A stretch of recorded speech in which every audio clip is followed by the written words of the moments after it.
descendió ese día para hablar con el pueblo. Y como decía Will, aún nuestra imaginación no llega realmente a poder ver gráficamente lo que ahí estaba pasando. El Dios del universo bajó, descendió para hablar con el pueblo. Sin embargo, eso no es de extrañar en nuestros días, porque lo mismo, dice Jesús, sucede cada domingo. Leo para ustedes, escuchen, Mateo capítulo 18, versículo 20. Porque donde están 2 o 3 reunidos en mi nombre, ahí estoy yo en medio de ellos. Y el contexto está hablando de la iglesia local reunida. Es como dijo Sugel, como si Dios dijera: en el día que yo les he señalado, pongan la hora, yo llego. Porque Dios señala un día, el primer día de la semana. Y nos deja a nosotros incluso decidir la hora. A las 9:30, a las 9, a las 10, a las 8. Pongan la hora y yo llego. Eso es lo que dice Jesús. Donde estén 2 o 3 reunidos en mi nombre, hablando de la iglesia local, ahí llego. ¿Se imagina en el texto de Éxodo 19, si algún israelita dijera: no, tengo otra cosa más importante que ir a esa reunión que Dios dice que Él va a descender? ¿Qué hubiese pasado con ese israelita? ¿Y por qué lo vemos diferente a lo que Jesús dice? Donde hay 2 o 3 reunidos en el contexto de la iglesia local, ahí voy a estar yo también. ¿Y tenemos algo más importante? Y noten que en el contexto de Éxodo, como veremos ahora en la enseñanza de Pedro, Dios habló al pueblo, pero Dios usaba en ese momento un intermediario que era Moisés, ¿verdad? Y también lo veremos en el texto del día de hoy. Vayan conmigo ahora hacia Pedro, a primera de Pedro, capítulo 1, versículo 13 al 16. Ese es el texto de estudio. Primera de Pedro, capítulo 1, versículo 13 al 16.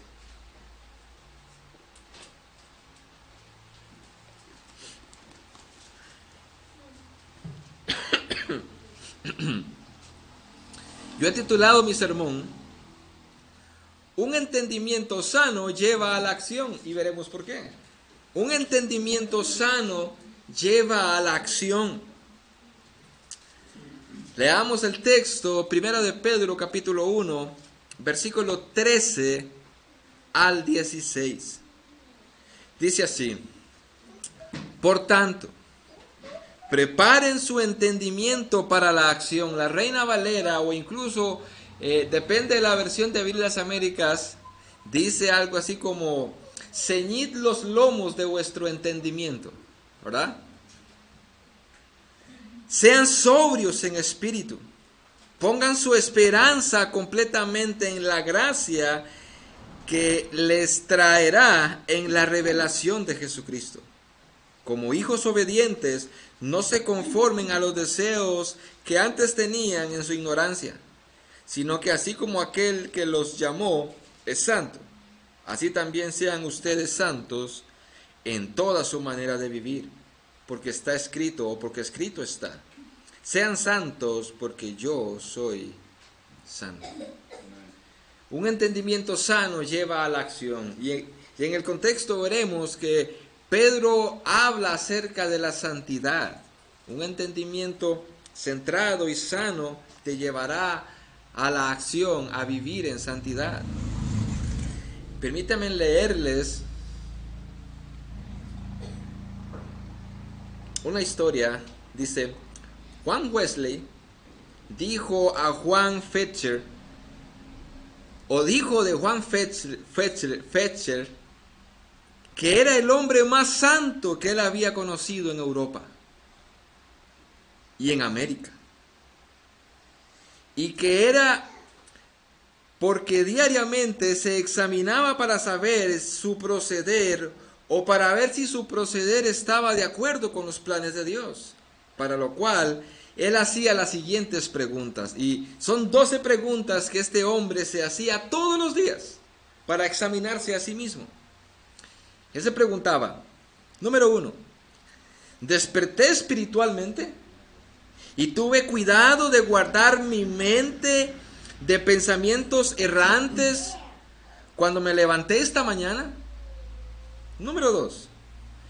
¿Me he acercado a Dios en oración o he dado lugar a la pereza espiritual? Número 3. ¿Se ha debilitado mi fe por no haber velado o ha sido avivada por haberla puesto en actividad hoy? Número 4. He andado hoy por fe y he procurado ver a Dios en todas las cosas. Número 5. Me he negado a mí mismo al usar palabras, al expresar pensamientos poco bondadosos. Me he debilitado espiritualmente a ver que prefieren a otros en mi lugar. Número 6. He aprovechado mi tiempo precioso, mis fuerzas y mis oportunidades según la luz que Dios me ha dado. Número 7. He guardado mi corazón en un ambiente de gracia, de modo que haya sacado provecho. 8. ¿Qué he hecho hoy por los cuerpos y por las almas de los santos? 9. He derrochado cualquier cosa por agradarme a mí mismo cuando podía hacer o haber guardado el dinero para la casa de Dios. Número 10. He gobernado bien mi lengua, recordando que en la multitud de palabras no falta pecado. Número 11. ¿En cuántas ocasiones me he negado a mí mismo hoy? Y número 12. ¿Mi vida y mis palabras han honrado al Evangelio de Cristo? Dice Wesley que este hombre se hacía estas preguntas diariamente para examinarse. Y es que un entendimiento correcto nos lleva a la acción. Y en el contexto de nuestro pasaje es a la acción a vivir para el Señor, a vivir en santidad. Y quiero que veamos en el versículo 13 cómo Dios nos da una triple orden. Aunque hay dos participios y solo un imperativo en el versículo 13, al fin y al cabo son tres órdenes. Lo primero que se nos dice en el versículo 13, debemos de notar que nuestro texto empieza por un por tanto, ¿verdad? Por tanto. Esto significa que el texto de hoy que vamos a estudiar y lo que ahí dice está íntimamente relacionado con lo que se ha dicho atrás y ya hemos estudiado. Hablando acerca de la salvación, ¿verdad? Hablando acerca de que fuimos escogidos, que Dios nos hizo nacer de nuevo por pura gracia, que somos guardados por el poder de Dios, que nos espera una herencia y que toda esa doctrina de la salvación fue estudiada diligentemente por los profetas del Antiguo Testamento. Por tanto, en otras palabras, así como los profetas del Antiguo Testamento investigaron la revelación de Dios, tratando de entender, ojo, porque inmediatamente Pedro va a hablar de la mente. Así como los profetas del Antiguo Testamento investigaron la revelación de Dios, tratando de entender su significado, así también los destinatarios de la carta de Pedro deben tomar la palabra de Dios con la misma seriedad. Dios ha dado a los creyentes cristianos su palabra y por medio de ella su certidumbre de salvación en ellos. Por tanto, así como los profetas del Antiguo Testamento indagaron diligentemente para saber qué persona, qué momento, según el Espíritu de Cristo estaba dentro de ellos y les indicaba acerca de Cristo, de los sufrimientos, etc. Por tanto, ahora ustedes tienen que hacer algo. Debes de tener una cabeza bíblica, es lo que dice Pedro. La Reina Valera dice, después, por tanto, la Reina Valera dice, ceñid los lomos de vuestro entendimiento, ¿verdad? La Biblia de las Américas dice, preparen su entendimiento para la acción. En otras palabras, debemos de tener una cabeza bíblica. Ahora, según las costumbres, ¿qué era ceñir los lomos? Es un ejercicio que debemos de hacer siempre en cada pasaje bíblico. ¿Qué entendían ellos en aquel momento, en aquella cultura, con ceñir los lomos? Bueno, yo cuando empecé a leer la Biblia no entendía nada de esto. Ahora lo entiendo un poquito. En aquel momento los hombres y las mujeres usaban túnicas y eran largas, ¿verdad? Y para poder correr, ya sea que estuvieran haciendo juegos o para la guerra, ellos tomaban las puntas de las túnicas, las subían y se las prensaban con un cordón a la cintura. Estos son los lomos, ¿verdad? Ellos agarraban las túnicas, se las enrollaban hasta cierto punto y metían las puntas de las túnicas en aquel cordón, en aquella faja, se socaban la faja y estaban listos para correr. Imagínense en una persecución, que es el contexto histórico del pasaje, ellos sabían muy bien, en una persecución de vida o muerte, correr con unas túnicas que posiblemente iban por debajo de los pies muchas veces, se iban a tropezar, iban a ser presa fácil para los romanos. Ellos sabían que para correr y escapar, ellos tenían que subirse las túnicas, amarrarse los pantalones para poder correr con libertad, incluso para poder pelear algunos soldados en el Antiguo Testamento. Bueno, por eso es que la Reina Valera dice, ceñid los lomos, pero de su entendimiento. Y por eso la Biblia de las Américas dice, preparen su entendimiento para la acción, porque es lo mismo. Usted ceñía los lomos, usted se estaba preparando para la acción, fuera para correr o para pelear, pero se estaba preparando para correr. Y tenemos un ejemplo, solo déjeme leérselo. En Éxodo capítulo 12, versículo 11 dice, y de esta manera lo comerán, hablando de la Pascua, de esta manera lo comeréis, ceñidos vuestros lomos, las sandalias de vuestros pies puestas, el cayado en vuestra mano, lo comeréis, apresuradamente, es la Pascua del Señor. Ellos tenían que comer la Pascua de esa manera.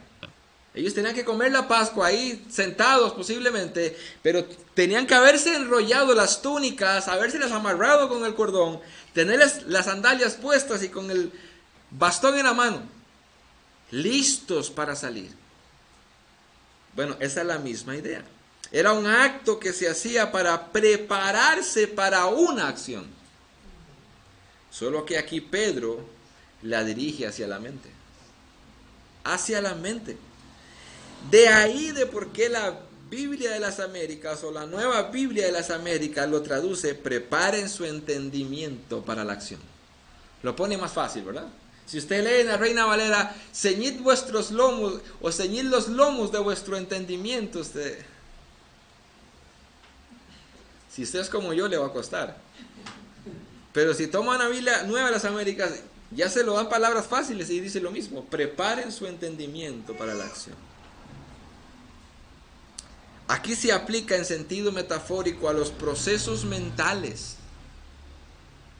Y el significado es estar o atar todos los cabos sueltos en su mente mediante el rechazo de los argumentos vacíos y los obstáculos del mundo, dice MacArthur, y el enfoque disciplinado en la gracia futura de Dios. Es como si Pedro estuviera diciendo, ok, muy bien, ya ustedes saben de la salvación, los profetas indagaron exhaustivamente acerca de esta salvación, ahora le toca a ustedes hacer algo. Ustedes tienen que atar, así como ataban aquellas túnicas a la cintura para que no estorbaran, aten sus pensamientos, prepárenlos para la acción.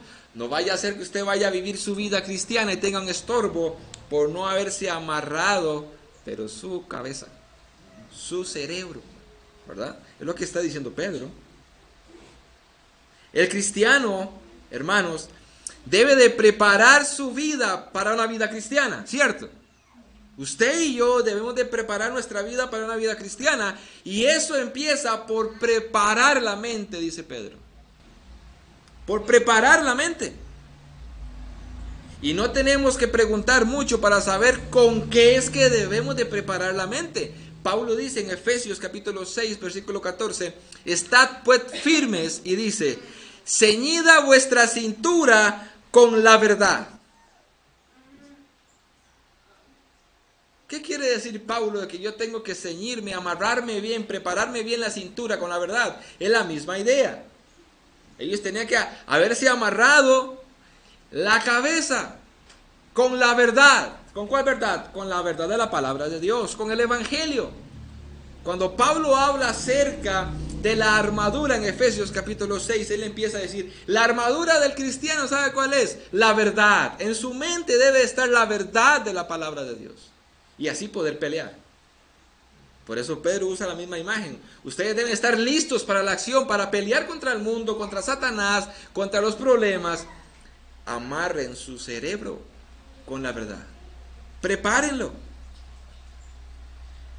Es con la verdad que debemos de preparar nuestra mente. Y Pablo dijo en Romanos capítulo 12, versículo 2, no os adaptéis a este mundo, sino transformaos mediante la renovación de vuestra mente, para que verifiquéis cuál es la voluntad de Dios, lo que es bueno, aceptable y perfecto. ¿Por qué muchos cristianos andan por ahí como las vacas? Bueno, porque no tienen un entendimiento claro. Pablo dice, no se adapten al mundo, no piensen como el mundo, transformen su forma de pensar, preparen su mente para la acción, en palabras de Pedro, para que entonces puedan ver, puedan verificar lo que es la voluntad de Dios, lo que es bueno, aceptable y perfecto. Si usted no hace eso, si yo no hago eso, si yo no preparo mi mente con la palabra de Dios, con la verdad, voy a empezar a vivir como las vacas. No viviendo en la voluntad de Dios, no haciendo lo bueno, no haciendo lo aceptable ni lo perfecto. Viviendo o como yo quiero o como dice el mundo. O sea, esto es consecuente. Si yo no preparo mi mente con la palabra de Dios, me estoy amoldando al mundo. Es una o la otra. Es con la verdad. ¿Será que estás preparando tu mente entonces de esa manera? ¿Está usted preparando, como dice Pedro, su mente con la verdad? La verdad es que muchos, y no estoy hablando por los que tal vez vean el video en el internet, lo digo por ustedes.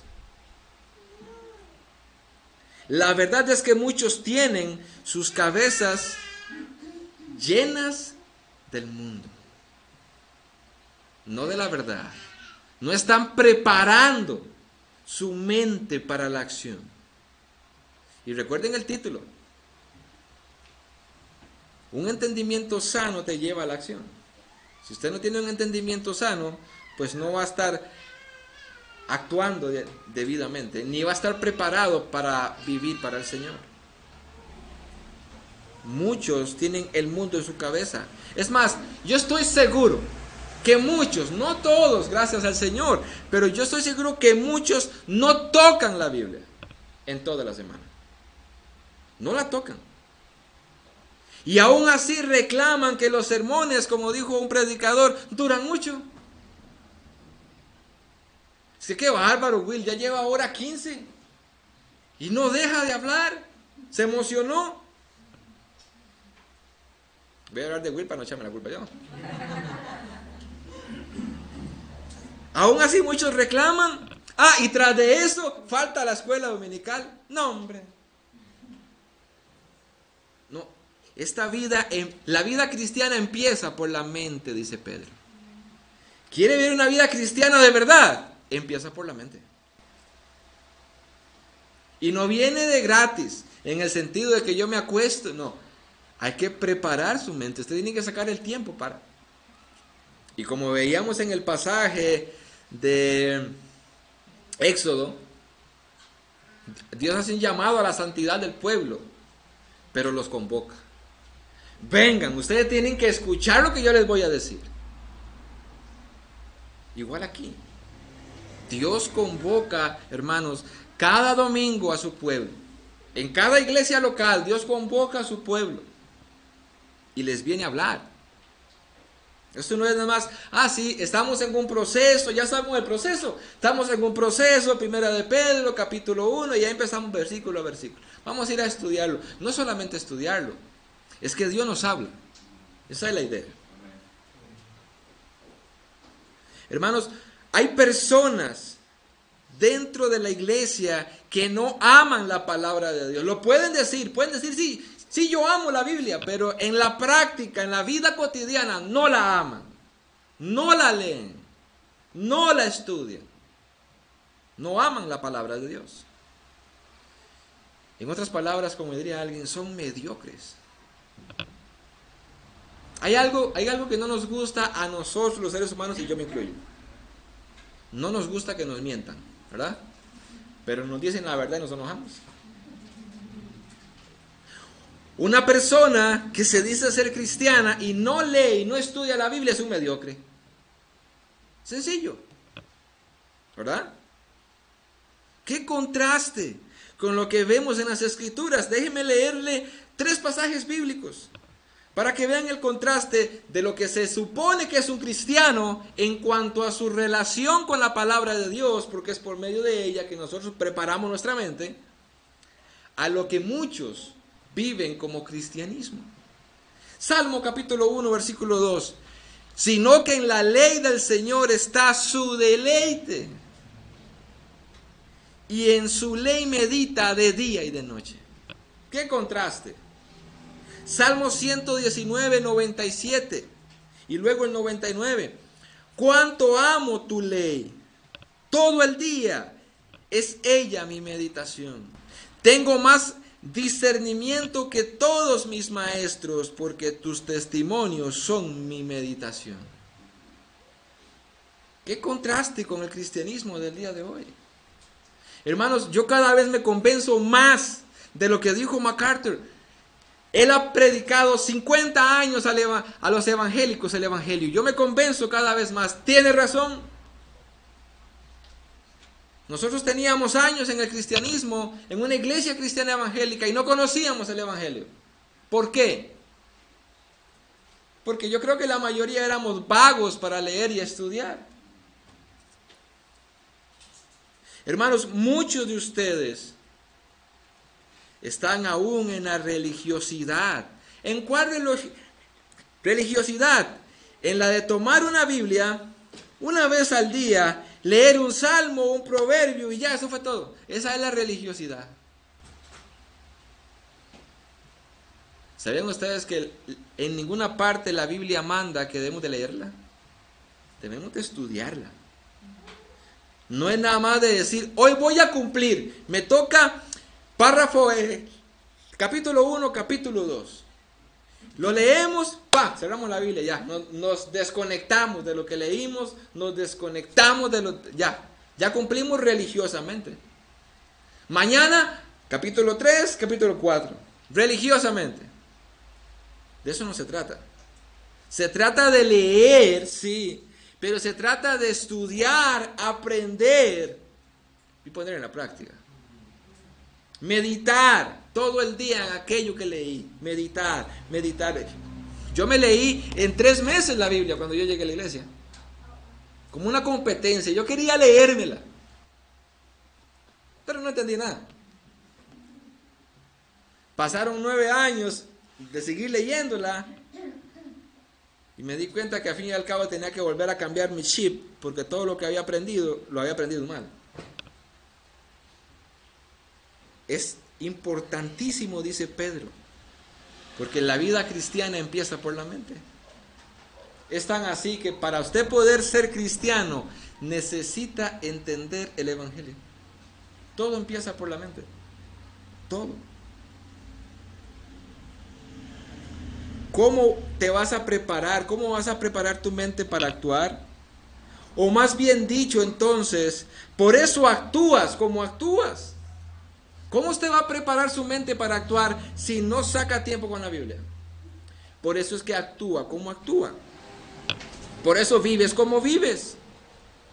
Si usted no anhela o yo no anhelo la Biblia, debemos de dudar de nuestra salvación. Si alguien no anhela leer, estudiar, tener tiempo con la palabra de Dios, dude de su salvación. Dude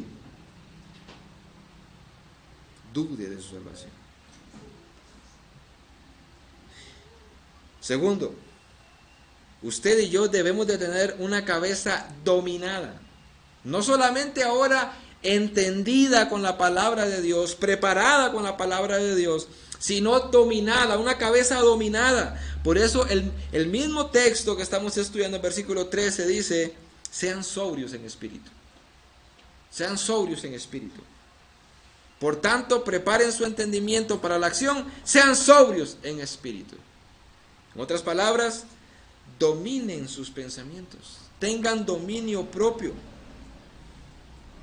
Ser sobrios incluye dominio propio o claridad mental. Eso incluye.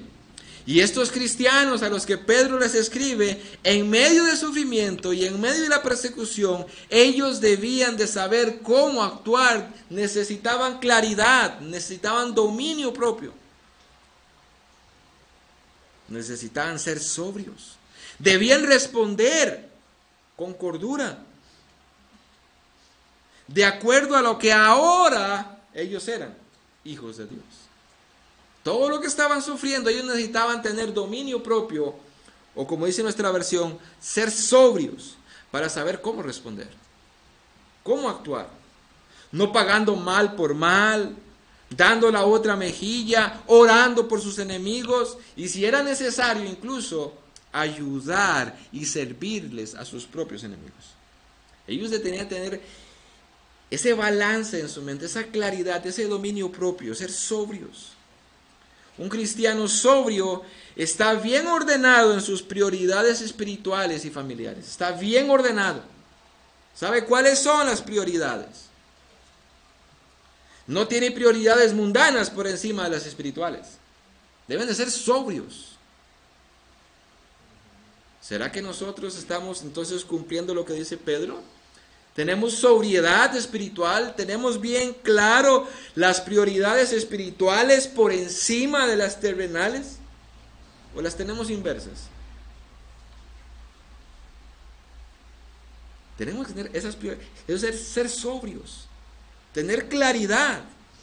La idea de Pedro aquí es contrastando a alguien ebrio que no piensa correctamente, no tiene claridad, con alguien que sí. ¿En cuanto a qué? En cuanto a la salvación, en cuanto a la palabra de Dios y en cuanto al vivir, que es el contexto.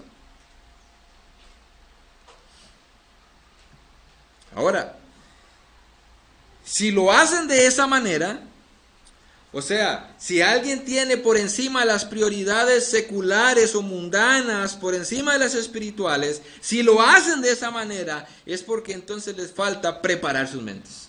Una cosa lleva a la otra. No han preparado su mente. No tienen un entendimiento claro todavía de cómo son las cosas. ¿Qué hubiese pasado? ¿Qué hubiese pasado si yo les digo a ustedes: hermanos, mañana no voy a asistir?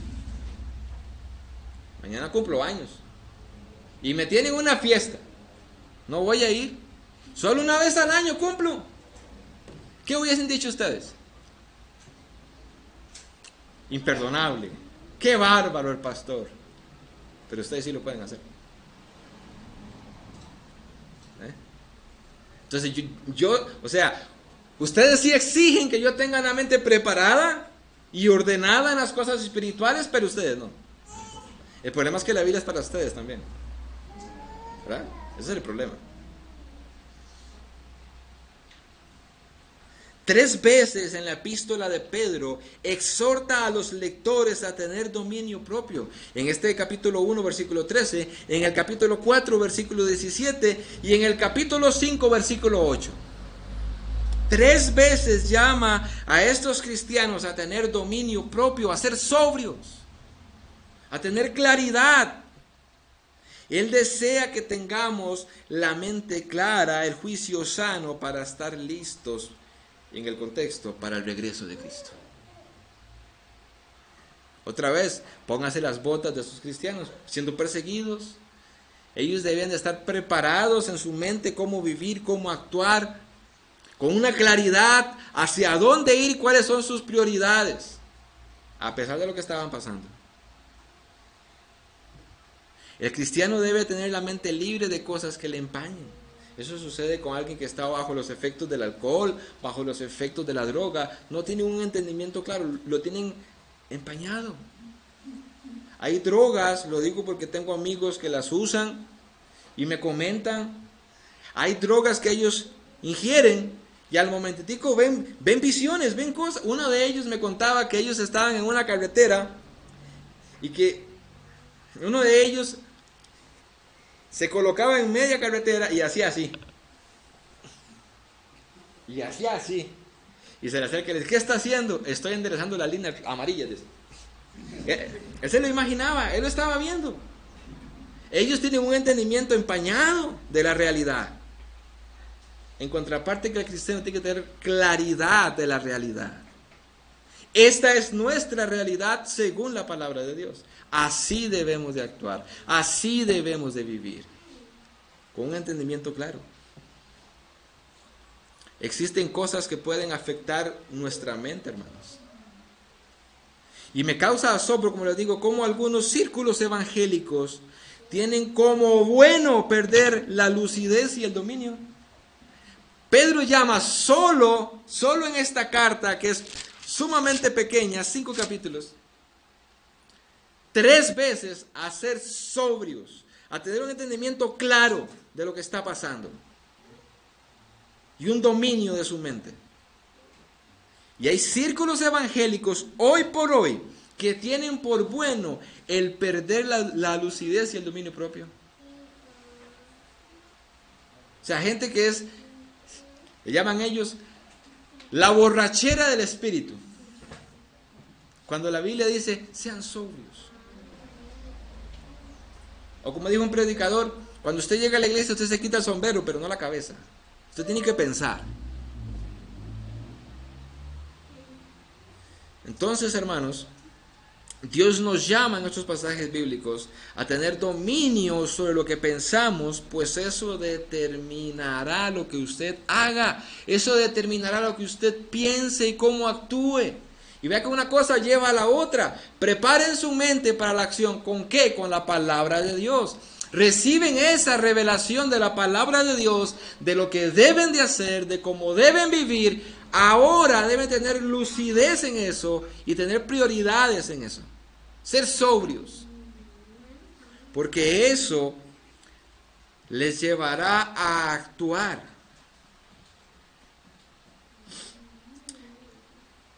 En otras palabras, yo quiero hacer una pregunta a todos ustedes.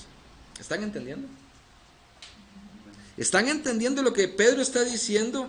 A menos de que usted y yo, porque es su responsabilidad y es mi responsabilidad, a menos de que usted prepare su mente estudiando las Escrituras, no podrás vivir ni actuar sabiamente, vivirás como un necio. Eso es lo que Pedro está diciendo. ¿Cuántas personas por esta razón pecan contra Dios? Yo hablaba con unas personas entre semana. Yo le decía algo sobre el servir a Dios. Porque la persona me decía, ¿y cómo puedo servir a Dios? Por ejemplo, si hay una mujer que tiene una voz muy bonita, muy hermosa para cantar, ¿cómo puedo servir a Dios entonces en una iglesia de esas reformadas donde no hay un coro, donde no hay campo para que la mujer se pare al frente y dirija cantando con esa voz que Dios le dio? ¿Cómo puedo usar vamos a ver, no es un don, ese talento natural que Dios le dio?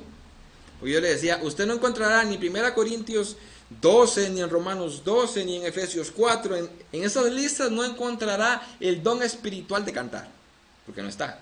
Es un don natural, es un talento natural.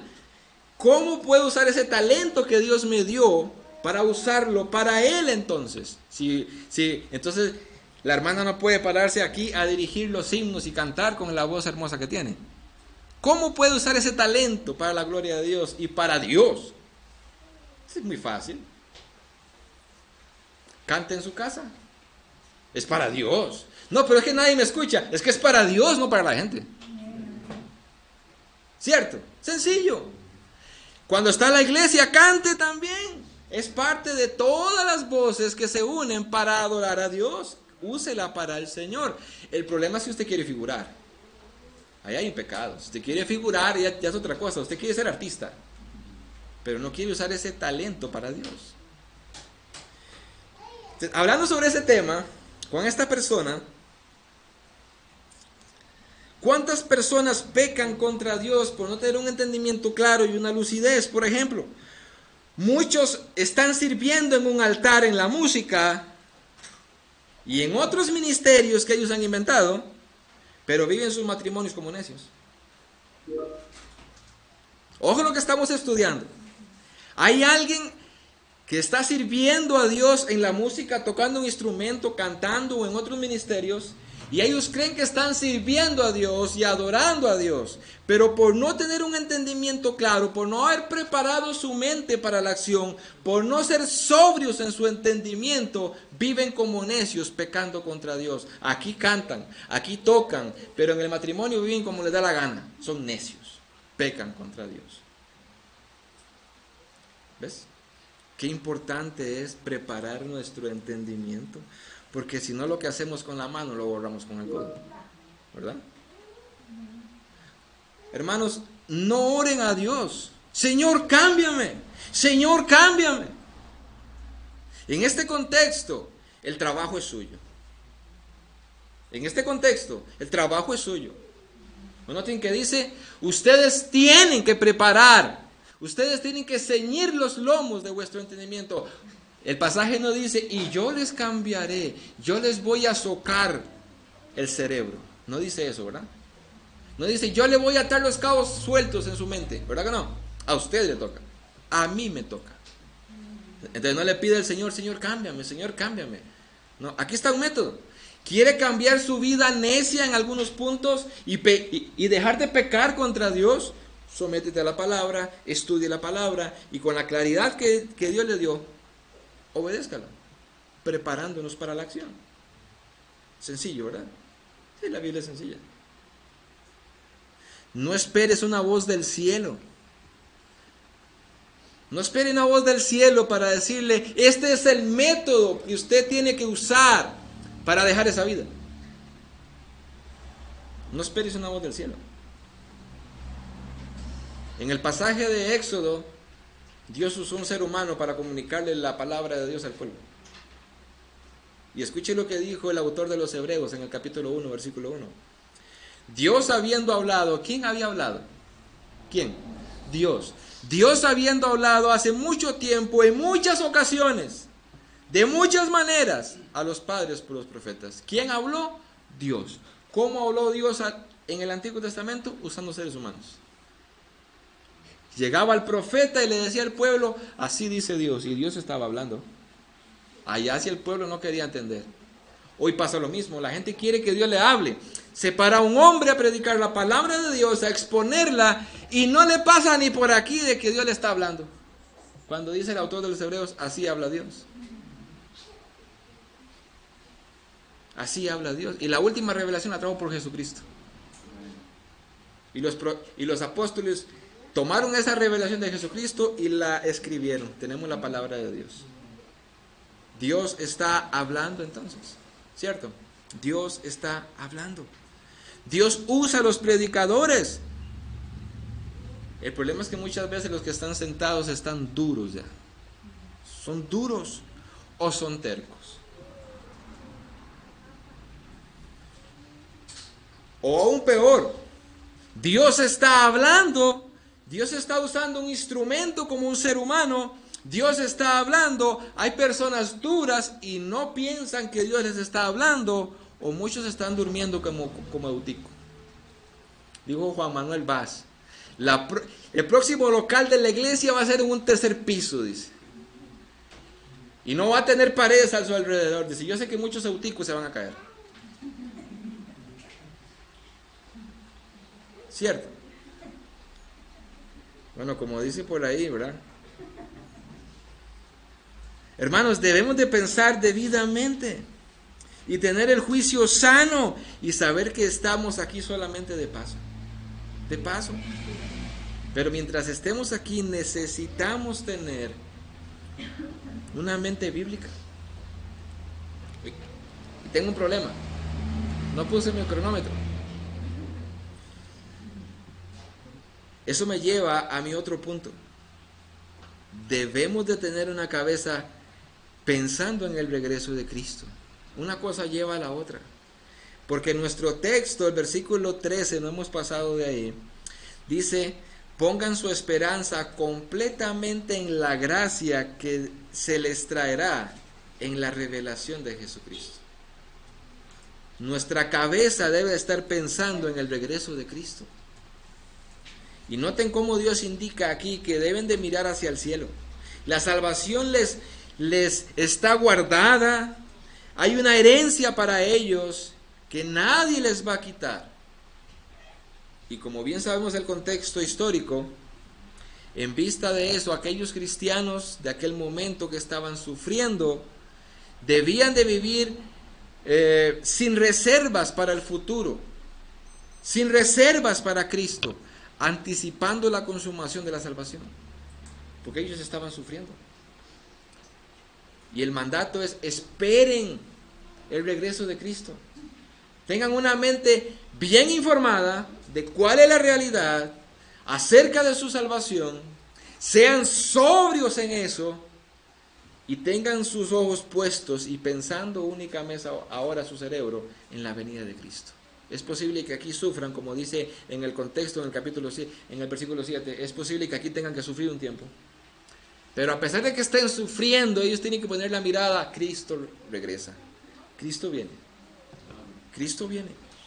Y yo me puse a pensar por un momento, ¿qué implicaría si yo estuviera ahí metido con estos cristianos del primer siglo, sufriendo persecución, sufriendo maltratos, sufriendo hambres, penas con mis hijos, y me llega una carta enviada por Dios mismo, escrita por Pedro, que me diga: tengan la esperanza, tengan los ojos puestos en la esperanza de que yo regreso? ¿Qué implicaría eso para mí?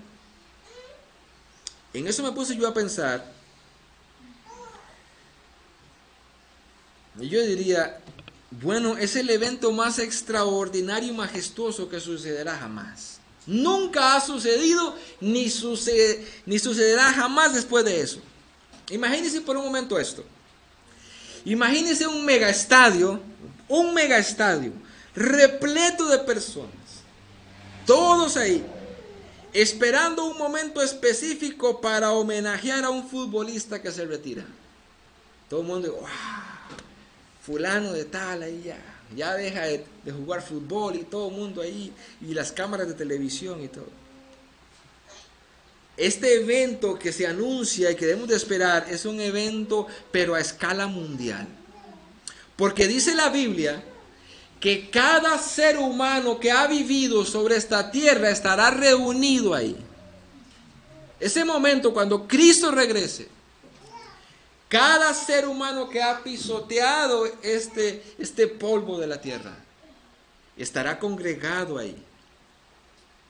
Y estará ahí para dar honra y gloria a Jesús. Y después de eso, muchos ser lanzados al infierno. Porque dice la Biblia que toda lengua confesará que Jesús es el Señor. Y toda rodilla se doblará delante de Él. Y luego de eso, muchos serán echados al lago de fuego. Entonces yo, puesto en los zapatos de aquellos cristianos, yo diría: qué tranquilidad, qué gozo me puede dar en medio de todos los problemas que esté viviendo, saber que yo tengo que esperar ese momento, porque ese día ha de llegar. Y aquellos que posiblemente me han traído sufrimiento, aquellos que me han maltratado, aquellos que mataron a mis hijos, y que mueran así, ellos tendrán en aquel día que doblar sus rodillas ante mi Señor y luego escuchar de la boca de Él: apartaos de mí, malditos, al fuego eterno. Eso me daría tranquilidad a mí, porque muy dentro de mí yo pido justicia. Muy dentro de mí posiblemente ellos, humanamente hablando, piden justicia. ¿O no pediría justicia a usted? Si usted está siendo perseguido y a la brava, simplemente porque usted es creyente, le matan un hijo, delante de sus ojos, usted lo ve ahí, tratando de respirar y no puede porque se está ahogando con su propia sangre después de que le traspasen una espada de lava a lava. Y usted verlo sufriendo y llorando y usted no puede hacer...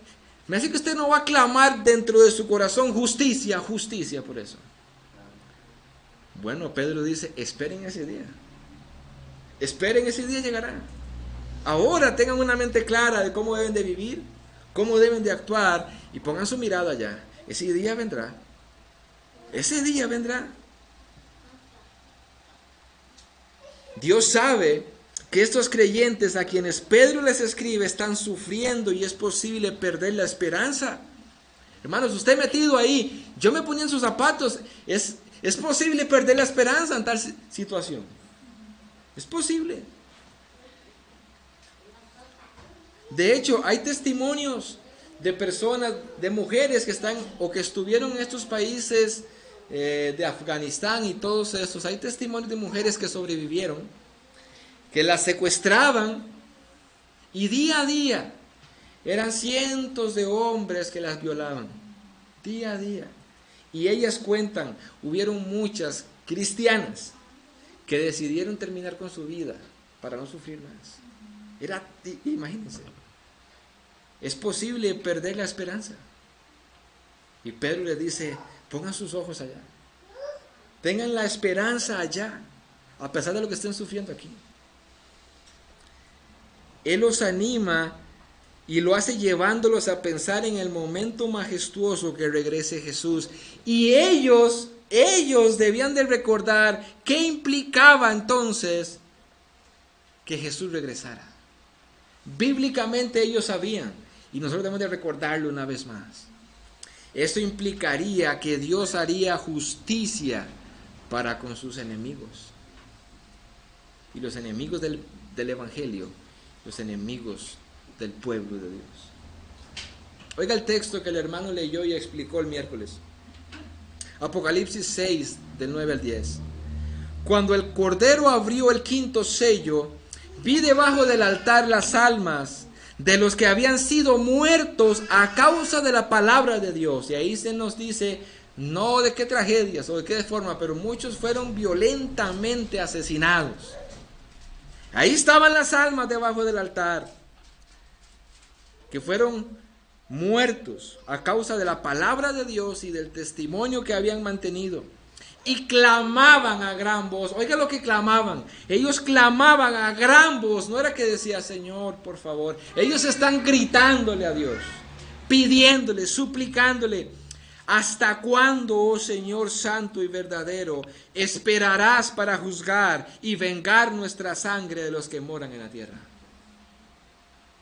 Estos cristianos de Primera de Pedro, ellos sabían que al Pedro decirles: esperen en aquella esperanza, no solamente era la salvación de ellos, sino la justicia para aquellos que habían hecho el mal para el pueblo de Dios. Él los iba a vengar. Ese día llegará. Y los destinatarios de esta carta, igual que nosotros, ellos debían de saberlo. Aquellos emperadores, como en este contexto Nerón, aquellos emperadores, aquellos soldados romanos que los estaban maltratando y matando, recibirían la ira de Dios. Vayan conmigo un momento a Apocalipsis capítulo 19. Esto es lo que yo pensaría estando en esos zapatos y recibo una carta que diga: pongan su esperanza completamente en la gracia que les traerá en la revelación de Jesucristo. No solamente mi salvación, sino como ser humano yo pediría justicia. como vemos en Apocalipsis que lo hacen las almas en el capítulo 6. Apocalipsis 19, 13 y luego el 15 al 18, versículo 15 al 18. Capítulo 19, verso 13 dice: y está vestido de un manto empapado de sangre, y su nombre es el Verbo de Dios. Aquí se presenta en esta visión a Jesús con un manto empapado de sangre, y no es sangre de él, no es la sangre que derramó en la cruz, está empapado de sangre. Versículo 15: de su boca sale una espada afilada para herir con ella a las naciones, y las regirá con vara de hierro. Y él pisa el lagar del vino del furor de la ira de Dios Todopoderoso. Imagínense la expresión que está viendo Juan: a Jesús vestido de blanco, empapado de sangre, de haber pisoteado a los enemigos y le pringara la sangre. Es lo que está diciendo el pasaje. Y en su manto y en su muslo tiene un nombre escrito: Rey de Reyes y Señor de Señores. Ya no era Nerón el que estaba ahí. Él era el Señor por encima de ese Señor. Era el Rey por encima de ese Rey, pisoteándolo en la ira de Dios. Y vi un ángel que estaba de pie en el sol y clamó a gran voz diciendo a todas las aves que vuelan en medio del cielo: venid, congregados para la gran cena de Dios. O sea, aquí les he preparado un montón de carne para ustedes, vengan, cómansela. Esa es la idea. Para que comáis la carne de reyes, carne de comandantes, y carne de poderosos, carne de caballos, carne de sus jinetes, y carne de todos los hombres, libres y esclavos, pequeños y grandes. Esa era la esperanza que ellos deben de tener. Aquí estamos sufriendo y nosotros no podemos tomar la justicia en nuestras manos. Le dejamos esa justicia a Dios. Él vendrá, Él pagará. Mientras tanto, nosotros vamos a vivir en una vida piadosa aquí. Qué difícil se las puso a ellos, ¿verdad? Ese es un cristianismo. Y nosotros muchas veces nos quejamos de este lado del mundo. Nos quejamos con la vida que nos ha tocado vivir. Y a pesar de eso, hermanos, la orden no cambia. Debemos de esperar que Él vendrá. Pero mientras tanto tenemos una tarea: cambiar nuestra mente, saturarla a la palabra de Dios. Ellos debían descansar en eso, pensar y actuar con templanza, sabiamente, mientras llega el día que Cristo venga a juzgar a ellos y a ellos darle reposo. Haciendo estas cosas, esperando en la venida de Cristo y confiando únicamente en su gracia, y de esa manera un cristiano no dejará su vida pasiva, todo lo contrario. Porque el mismo texto, me faltan 15 minutos, en el mismo texto, Pedro dice en el versículo 14 ahora: después de tener esa forma de vivir, esa forma de actuar, con ese entendimiento y con esa esperanza que ha de venir Cristo y juzgar a los malos y ahí darle reposo, eso les debe de motivar a actuar. Por eso ahí mi título: un entendimiento correcto me lleva a la acción. Versículo 14: como hijos obedientes, no se conformen a los deseos que antes tenían en su ignorancia. Aquí tenemos una advertencia de parte de Dios para ellos y para nosotros. Pedro nos trae a nuestra mente ahora cuál es nuestra condición delante de Dios. Nuestra condición es como hijos amados. Ustedes ahora son hijos de Dios y amados de Dios. La obediencia no se espera de los desconocidos. Yo no espero que alguien que no es mi hijo me haga caso. La obediencia no es para los desconocidos, pero sí para los hijos. Así como un padre enseña, educa a sus hijos a obedecer, por las dudas, para los que estamos criando y para los que van a criar, No espere usted que su hijo le obedezca. No. Usted tiene que enseñarle a obedecer, sí o sí. No espere que se comporte de esta manera, no. Son seres humanos rebeldes. Además son niños que no entienden. No tienen la capacidad madura como usted y como yo. Usted no puede pretender que ellos piensen como nosotros. Es nuestro trabajo enseñarles a obedecer. De 1 a 6 años, 7 años, el trabajo de los padres es enseñarles a obedecer sí o sí. Punto. Después de los 7 años hay que trabajar con el corazón del niño de cómo obedecer, ya que lo haga de buena manera. Bueno, con esa idea dice que nosotros ahora somos hijos de Dios, como hijos amados. Y se espera entonces que ahora el creyente obedezca a Jesús. ¿Por qué? Porque hemos cambiado nuestra mente, hemos preparado nuestra mente con la palabra de Dios. Estamos sobrios en eso, estamos con claridad en eso. ¿Qué nos espera entonces como consecuencia? Como hijos amados vamos a obedecer. Es más, Jesús dijo, mis ovejas oyen mi voz, yo las conozco y ellas me siguen. ¿Cómo puede saber usted, cómo puedo saber yo, cómo puede saber la iglesia si alguien es cristiano? Bueno, porque obedece a Cristo, porque obedece la palabra de Dios. Y nosotros entendemos, obviamente, por la práctica, de que hay cristianos que no obedecen algo de la palabra de Dios por ignorancia. Lo sabemos, y lo sabemos en la práctica, porque así éramos nosotros, ¿verdad? El problema es cuando hay alguien que ya ha leído, se le ha explicado lo que Dios dice en cuanto a ese tema específico, se le explica, consciente de que lo entiende, pero vive diferente a lo que entiende o a lo que se le explica. Ahí hay que poner una luz roja. O hay rebeldía o no es un cristiano. Mis ovejas oyen y obedecen, como hijos amados, dice el texto. Todo verdadero cristiano obedece a Jesús. Todo. Cuando un cristiano lee algo en la Biblia y él piensa lo contrario a lo que está leyendo, lo digo por mí porque a mí me pasa. Me ha pasado y me pasará. Cuando un cristiano lee algo en la Biblia y piensa algo contrario a lo que está leyendo, él no pelea con lo que lee. Él no pelea con lo que lee. Se arrepiente y abraza aquello que leyó, pues su padre es quien le está hablando. Ahora, yo quiero hacer un paréntesis. Hay doctrinas un poco difíciles, ¿verdad?, de tragárselas. Pero si usted lee, yo le decía a mis hermanos el martes, en la reunión que teníamos, cuando yo empecé a leer la Biblia, yo era un ignorante, no sabía nada de Dios. Empecé a leer la Biblia, incluso empecé a leerla en una Biblia católica, latinoamericana.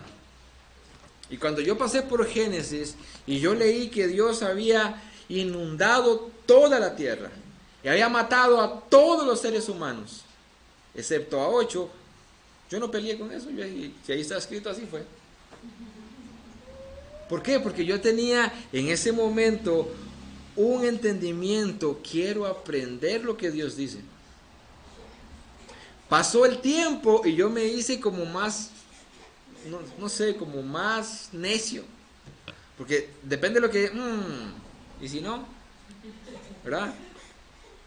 Pero eso pasó porque yo tuve a alguien que me enseñó erradamente.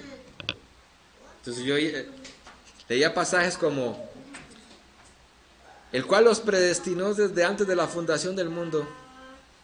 No creo que sea así, porque a mí me han enseñado otra cosa. ¿A qué voy con esto? Un verdadero cristiano puede hasta cierto punto pelear con algo que está en la Escritura, porque ha sido mal formado.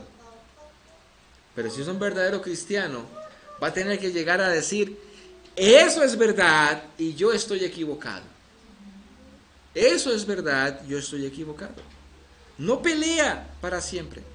se arrepiente y abraza lo que Dios dice. Y hay un pasaje que siempre me ha encantado.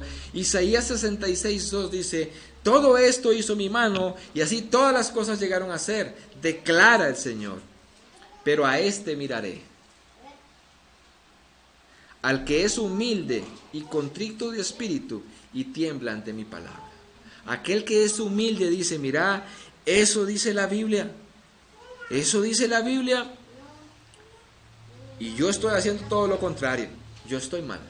A ese miraré, dice, a ese. Como hijos amados, la obediencia y la santidad son las dos caras de la misma moneda. Usted no puede pretender vivir en santidad sin obediencia. No se puede. Así que si usted sabe algo que dice la Biblia y no lo está haciendo, usted no puede pretender vivir en santidad. Son las dos caras de la misma moneda. Pregunto, ¿la santidad es importante para el cristiano y para el pueblo de Dios? Claro, la Biblia dice: sin santidad nadie verá al Señor. Pero ¿cómo empieza Pedro antes de decirle al cristiano: vivan en santidad? Pedro dice: preparen su mente primero. Usted no puede vivir en santidad si no prepara su mente con la palabra de Dios. Usted necesita la información para saber cómo vivir, para vivir en santidad. Y para ser hijos obedientes. Ahora, la consecuencia lógica de esta condición espiritual, de ser hijos obedientes, vea la consecuencia lógica. Alguien prepara su mente con la palabra de Dios. Una vez que la prepara con la palabra de Dios, o sea que la lee, la estudia, tiene un entendimiento ahora tiene claridad en eso, ahora es sobrio en eso. Tiene una esperanza allá, toda su vida está reflejada allá, no aquí en la tierra. Y ahora como consecuencia son hijos de Dios, hijos amados, que no se conforman a los deseos que antes tenían. Porque el mismo pasaje, número 14, dice: no se conforme a los deseos que antes tenían en la ignorancia. ¿Puede un cristiano, y sí puede un cristiano tener un entendimiento claro y vivir como le da la gana? Sí puede, tiene un entendimiento teológico correcto, pero no vive en santidad, pero no vive en obediencia. Y ahí hay un problema. Ahí es cuando la iglesia dice: bueno, aquí no queda otro más que entonces empezar el proceso de la disciplina. Porque lo entiendes, no eres un ignorante, lo entiendes, pero no lo estás haciendo. No eres un hijo obediente. Hermanos, en otras palabras, el mundo tiene un propio estilo de vida. Y cada uno de nosotros tenía un estilo de vida antes de venir a Cristo. Dice Pedro: ahora, como se supone que ustedes han cambiado su mente con la palabra de Dios, un entendimiento nuevo, ahora ustedes no pueden conformarse a eso otra vez. No pueden hacerse del mismo molde. De hecho, la palabra que aparece en el versículo 14, cuando dice: no se conformen a los deseos, la idea es: no se hagan del mismo molde a los deseos que tenían antes. No se hagan del mismo molde. Pedro les advierte que no deben de conformarse a los malos deseos del mundo que antes tenían. Y los escritores del Nuevo Testamento exhortan continuamente en sus cartas a los cristianos a que rechacen el modo de obrar del mundo y que vivan en obediencia a Dios. Continuamente. De eso dependerá todo lo dicho anteriormente en el versículo 12, capítulo 13, versículo 13, versículo 14. No se amolden a los deseos que antes tenían. Ahora, imagínense en este contexto otra vez para entenderlo. Ellos eran paganos. Ellos no eran judíos. Había una audiencia pagana a la que Pedro escribe. Y los paganos vivían como les daba la gana. Todavía los judíos, ellos sabían que debían de respetar y obedecer la ley moral de Dios. Pero un pagano no, un pagano vivía como le daba la gana. Y viene al cristianismo y empieza a ser perseguido. ¿Cómo iban a reaccionar? en lo que habían aprendido en el mundo, a reaccionar de esa manera y a vivir de esa manera. Y Pedro, no. Ustedes no pueden conformarse a la forma de vivir que tenían antes, a la forma de actuar. De ahí a que les lleve a preparar su mente primero. Ahora, hermanos, para ir avanzando de una forma muy rápida estos versículos que siguen.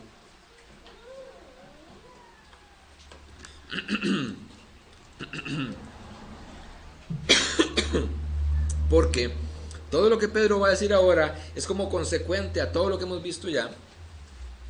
Vean el porqué y el alcance en el versículo 15. ¿Por qué deben de ser hijos obedientes y no amoldarse a las cosas del mundo? Versículo 15 dice, sino que, así como aquel que los llamó es santo, así también sean ustedes santos en toda su manera de vivir.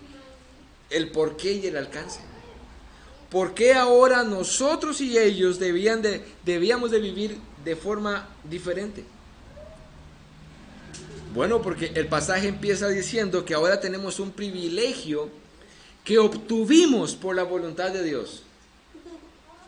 ¿En dónde encuentra usted eso, pastor, de que tenemos un privilegio por la voluntad de Dios? Cuando dice, así como aquel que os llamó. Usted no fue donde Dios, usted no fue donde Cristo, usted lo llamó Dios. De hecho, en el pasaje dice, en el contexto, que Él, por su gran misericordia, los hizo nacer de nuevo. Él los llamó. Ha sido voluntad de Él y un privilegio. Y la descripción que se nos da en el pasaje de la naturaleza de aquel que nos llamó dice, porque Él es santo. Así como aquel que los llamó a ustedes es santo, ¿qué le toca hacer a ustedes? Por ejemplo, se lo voy a traducir en algo tal vez que ustedes conozcan. ¿Cuántos han practicado algún deporte alguna vez en su vida? De forma más o menos seria. O sea, no estoy hablando de mejengas los domingos que antes hacíamos. No, un deporte ya más serio. Por ejemplo, si hay un entrenador, imagínense que es un entrenador de lo que fuera, de béisbol, de básquetbol, de voleibol, de fútbol, de lo que sea. Hay un entrenador. Y ese entrenador es rígido. Es muy, ¿verdad? Muy militar en su forma de ser. Es muy estricto, como un Jorge Luis Pinto. A los que él llame, adivine cómo van a tener que ser. Igual que el entrenador. Si es un entrenador estricto y disciplinado y llama a fulanito y fulanito pasa en una viva fiesta, no va a durar mucho. Vale. Bueno, Pedro dice algo muy parecido pero a gran escala. El que los llamó a ustedes es santo.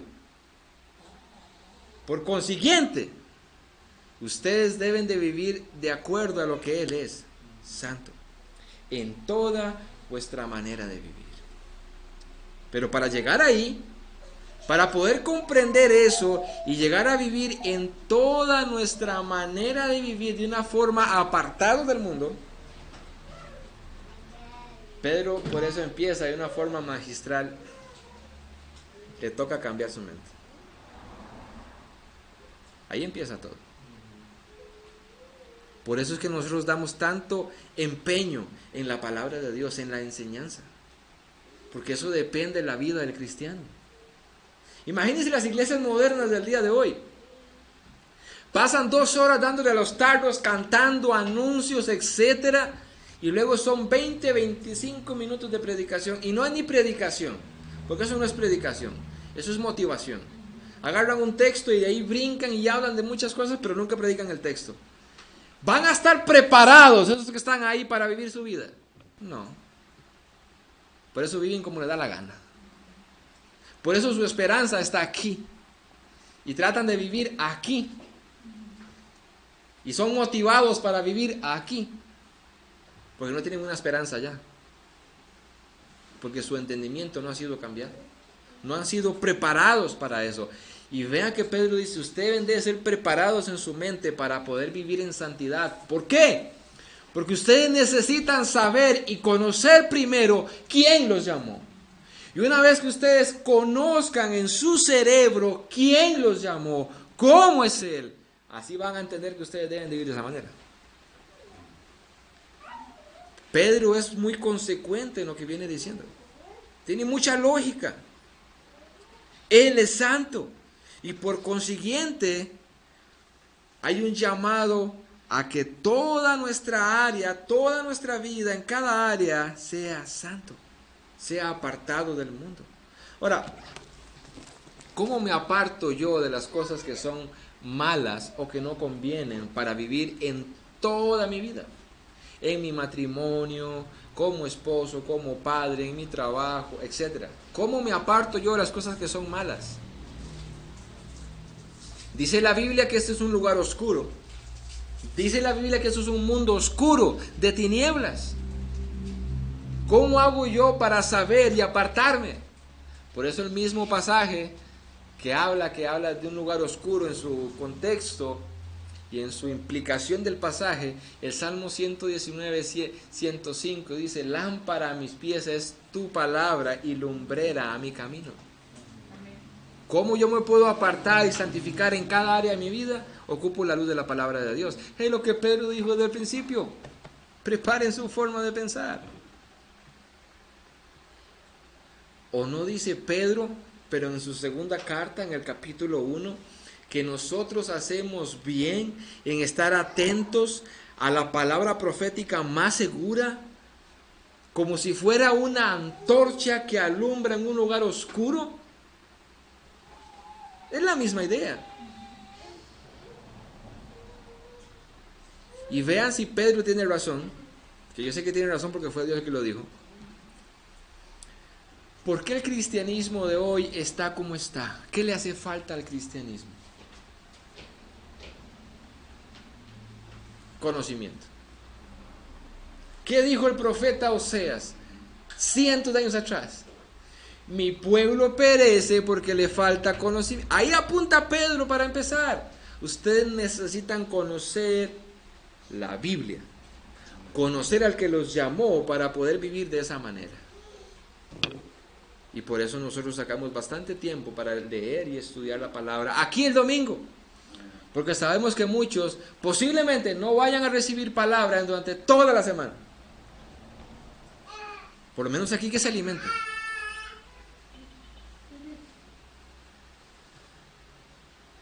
Y para ir aterrizando mi avión,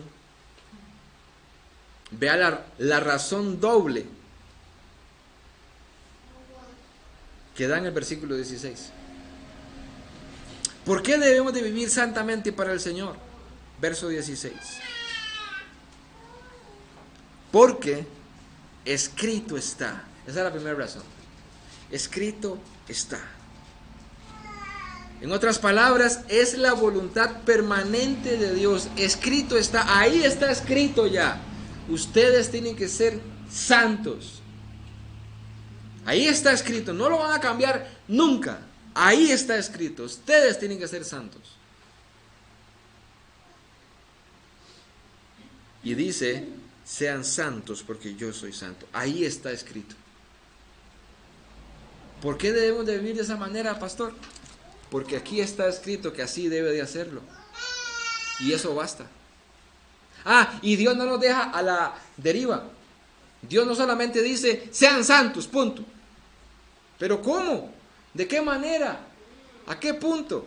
Aquí está el manual, aquí está todo lo que dice qué es malo y qué es bueno. Léanlo, estúdienlo y vivan de acuerdo a ello. Sencillo, ¿verdad? Mi conclusión, déjeme leerle como conclusión lo siguiente. En alguna parte oí la siguiente charla entre un eminente cristiano y uno de esos jóvenes indecisos y preguntones que abundan por estos rumbos. Dijo este autor: dígame, pastor, preguntó el joven, ¿es malo el cigarrillo? Yo, sí. Pero todavía yo fumo cigarrillo, contestó.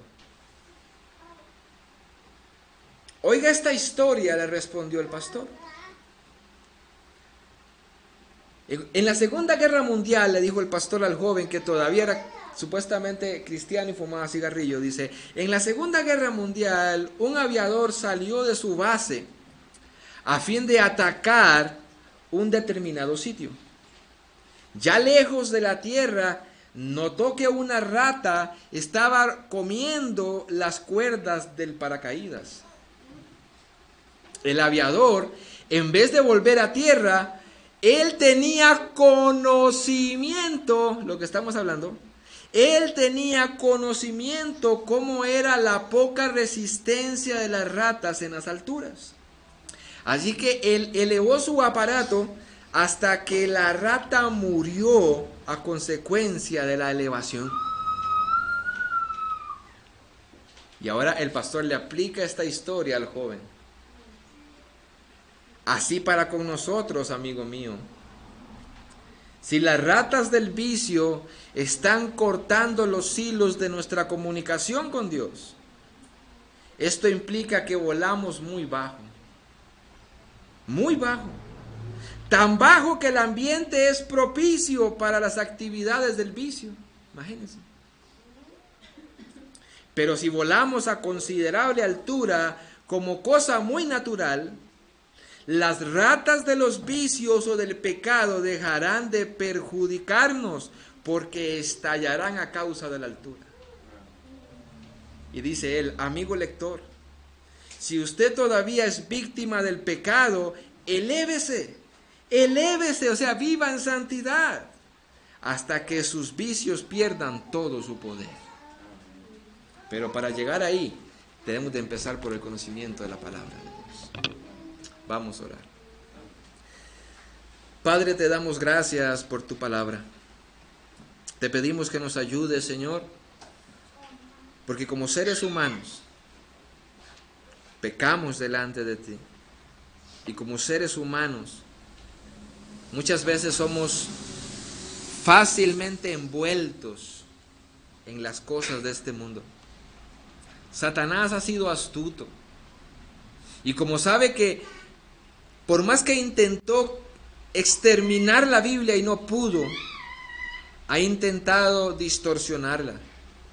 Pero como no pudo distorsionarla, intentó quitarle, pero como no pudo quitarle, intentó añadirle, pero como tampoco pudo, ahora lo que ha hecho es entretener a los cristianos para que no lean la palabra de Dios. Hoy estamos tan ocupados en los trabajos seculares, tan ocupados pensando en que debemos de trabajar para obtener esto y aquello aquí en la tierra, es porque no tenemos nuestra mirada en el cielo. No tenemos nuestra mirada y nuestro entendimiento de que somos peregrinos. Estamos viviendo como si hubiésemos de vivir aquí toda la vida. Y estamos tan ocupados en las cosas de este mundo que aunque son buenas, por no tener un sabio conocimiento, un pleno conocimiento, o no ser diligentes, eso que es bueno como el trabajo, se está volviendo en contra de nosotros. Nos quita tiempo para las cosas espirituales. Ahora con la tecnología, Señor, los cristianos estamos muchas veces entretenidos, perdiendo y malgastando el tiempo. En lugar de ser sobrios, con un entendimiento claro de lo que tenemos que hacer y cómo hacerlo, estamos entretenidos en las redes sociales, en juegos, etc. Perdónanos, Señor.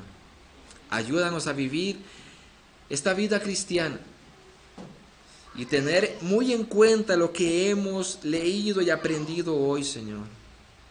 Si hay algo primordial en nuestra vida, es tener un entendimiento claro de tu palabra.